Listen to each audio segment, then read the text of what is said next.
Hay un niño que, a los 3 años, toma una decisión que ninguno de nosotros se atrevió a tomar. Decide dejar de crecer. No es una enfermedad, no es una maldición, es una elección. Se lanza por las escaleras del sótano de su casa y desde ese día su cuerpo se detiene. Mientras el mundo a su alrededor, su familia, su ciudad, su país entero, se precipita hacia la catástrofe más grande del siglo XX. Ese niño se llama Óscar Matserat. Lleva un tambor de hojalata blanco y rojo colgado del cuello. Y hoy, su tambor va a sonar para nosotros.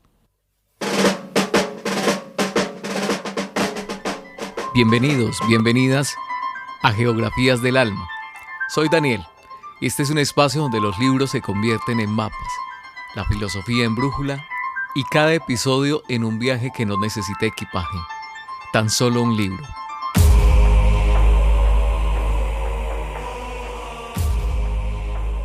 Hoy viajamos a Alemania, a la Alemania partida del siglo XX. Y nuestra puerta de entrada es una de las novelas más extraordinarias jamás escritas. El tambor de hojalata de Günter Grass. Toda geografía del alma comienza con coordenadas. Y las de hoy son dobles, porque esta historia tiene 2 ciudades. La primera es Danzig, en la costa del mar Báltico.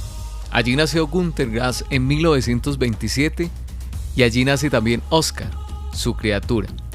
Danzig era entonces una ciudad libre, un territorio suspendido entre Alemania y Polonia que no pertenecía del todo a ninguna. Una ciudad frontera, una ciudad grieta. La segunda ciudad es Berlín, y aunque Óscar no camina sus calles, Berlín es el centro de gravedad de todo lo que ocurre en la novela. Desde allí se decide la guerra que arrasará Danzig, y allí, años después, un muro de concreto partirá en dos no solo una ciudad, sino la idea misma de lo que significa ser alemán. Piénsalo así: Danzig es la herida, Berlín es la cicatriz. Berlín es quizás la ciudad más fragmentada de la historia moderna. Bombardeada hasta los cimientos en 1945, ocupada por 4 ejércitos y dividida durante 28 años por un muro que separó familias, calles y cementerios. Aquí empieza nuestro viaje interior. Berlín nunca fingió estar entera. Otras ciudades esconden sus ruinas, Berlín en cambio las expone, como la torre rota de una iglesia bombardeada que aún preside una de sus avenidas. Es una ciudad que decidió no maquillar sus fracturas. Guardemos esta idea, porque una ciudad que se niega a disimular su herida y un niño que se niega a crecer son, como vamos a ver, la misma rebelión contada en 2 escalas. Volvamos a ese niño del comienzo. Óscar Matserat nace en 1924 en el seno de una familia de tenderos y Grass nos regala desde la primera página una advertencia. Quien narra esta historia lo hace desde un manicomio. Óscar escribe sus memorias internado, tocando su tambor, mirando el siglo XX por el ojo de una cerradura. A los 3 años, Óscar recibe 2 regalos que definirán su vida: un tambor de hojalata rojo y blanco y una revelación. Escuchando a los adultos, comprende lo que le espera: la tienda de la familia, el mundo gris de los mayores, la mediocridad heredada como un mueble más. Y entonces decide, con una lucidez imposible para un niño de 3 años, no participar.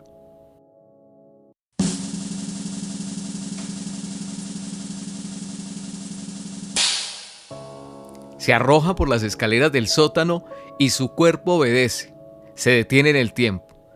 Mientras Europa marcha hacia el abismo, Óscar permanece en su estatura de niño, su tambor al cuello y una voz capaz de romper vidrios cuando grita. Ahora la pregunta que nos importa en este viaje no es qué le pasa a Óscar, es qué significa Óscar. Y para entenderlo, Convoquemos a Dostoyevski. Para Dostoyevski, la infancia es la prueba viviente de la bondad humana. Alyosha Karamazov lo dice al final de Los Hermanos Karamazov. Un solo recuerdo hermoso de la infancia puede bastar para salvarnos la vida entera. Y su hermano Iván funda toda su rebelión contra el cielo en una sola imagen: las lágrimas de un niño inocente. Para Dostoyevski, el niño es lo que la humanidad es antes de que el mundo la corrompa. Bondad pura sin cálculo. Graz toma esa fe y la somete a la prueba más brutal e imaginable. ¿Qué ocurre con la infancia cuando la guerra invade hasta ese último santuario? Oscar conserva el cuerpo de niño, pero la guerra le roba lo que Dostoyevski consideraba sagrado: la inocencia. Y quizás por eso su historia nos duele tanto. Es la pureza de la infancia convertida en trinchera. El tambor rojo y blanco no es un juguete, es lo que queda de la bondad humana cuando todo lo demás ha sido reclutado. Porque mientras los adultos de su mundo crecen, maduran, se adaptan, ¿a qué se están adaptando exactamente? Estamos en los años 30. Adaptarse significa saludar con el brazo en alto, madurar significa mirar hacia otro lado, crecer significa, en la Alemania de esos años, volverse cómplice. Y Graz, que fue testigo de todo aquello, nos lanza esta provocación silenciosa en un mundo enfermo. ¿La madurez es una virtud o una rendición?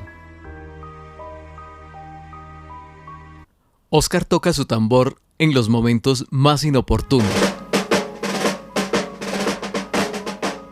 Se esconde bajo las tribunas de un mitin nazi y con su ritmo convierte la marcha militar en un vals. La multitud, sin saber por qué, empieza a bailar. El desfile se deshace. La solemnidad del poder se derrumba ante un niño con un juguete. Y el tambor no es su única arma.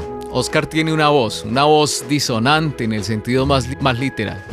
Cuando grita, los cristales estallan. Cada vidrio roto es un no, una nota que desafina a propósito en medio de un coro que entero afinaba alrededor del nazismo. Su grito existe para molestar a los adultos enceguecidos, para interrumpir su armonía cómplice. Y aquí Graz esconde su ironía más feroz. Noviembre de 1938, la noche de los cristales rotos. Las turbas destrozan las vitrinas de los negocios judíos en toda Alemania. Entre ellas la juguetería de Marcus, el hombre que le vendía a Oscar sus tambores. Los mismos adultos que se escandalizaban cuando un niño rompía un vidrio con su voz, rompieron esa noche todos los cristales del país. Graz lo escribe con una imagen que hiela la sangre. Aquel era un pueblo crédulo, que creía en Santa Claus. Pero Santa Claus no era quien creían. Detrás del disfraz de bonachón se escondía un ogro. Y el regalo que traía en su costal era el gas. Ese es el corazón de la novela. El arte, un tambor, una voz que rompe cristales. Una novela como la que Graz escribió puede ser la única forma de resistencia que le queda a alguien que no tiene poder. Oscar no puede detener la historia, pero puede negarse a marchar a su ritmo.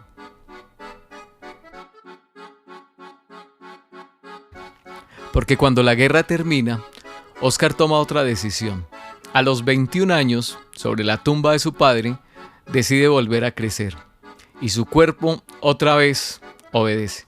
Pero a un precio terrible que descubriremos en la próxima parte. Ahí nos espera la pregunta más incómoda de esta geografía. ¿Puede redimirse alguien en una ciudad que ya no existe? ¿Y puede una ciudad o una persona reconstruirse sin traicionar sus ruinas? Te dejo. Hasta entonces con esta pregunta para el camino. En tu propia vida, ¿qué llamas madurar? ¿Y cuánto de eso es crecimiento y cuánto es rendición?